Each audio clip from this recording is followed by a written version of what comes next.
Si Manging Isda is in the air na naman guys. Ayan, makikita nyo ang talagang umatikabong action dito sa pag-arya ng ating isang sa kasamahan natin. Ito po ay nakita natin kanina at itinuro natin ito sa ating mother boat at sa sister boat. It so happened na late po kami natapos doon sa unang arya namin, which is may huli po kami.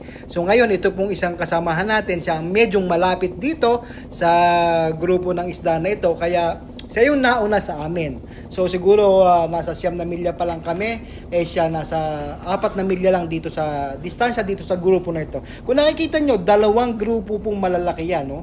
Medyo may kumakalat sa bahaging kanan. So yan, siya po ay umaarya na sa ngayon.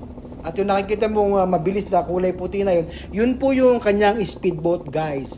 So ngayon, itinuro nga natin to sa ating kasamahan, which is yun po ang trabaho ng inyong kasimang isda, ang maghanap ng isda at ituro sa ating mga barko, sa ating mother boat at sa ating mga sister boats na pag-aari ng ating kumpanya guys. So yan, kitang-kita nyo guys, ang lambat at umiikot siya. Medyo parang lumubog pa dyan yung isda.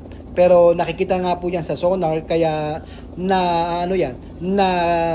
iikutan nila at nadidetect nila kung nandun pa ang isda. So sa laki po yan guys, yan po ay humigot, ang pagkakasabi nila ay sobra sa kanila ang isda na yan, kaya karamihan po ay pinatakas nila guys. So antabayan na natin guys kung anong mangyayari dyan during tayo ay nagbubulabog guys.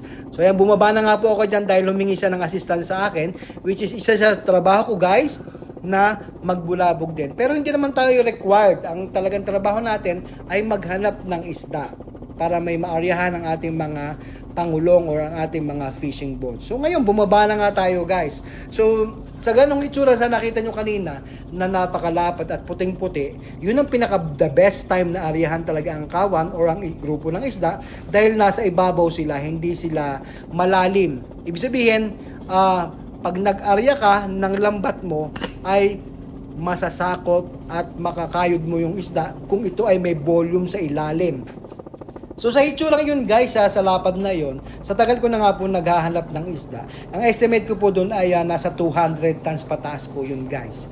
Pero ayan nga po na bumaba na tayo, tingnan nyo lang dyan at talagang nakakatuwa po pagka nakakita kayo ng ganon, talagang very accomplished kayo at ang feeling nyo talaga nagampanan nyo ang trabaho pag nakakita tayo ng mga grupo at higit sa lahat kung ito ay naaryahan.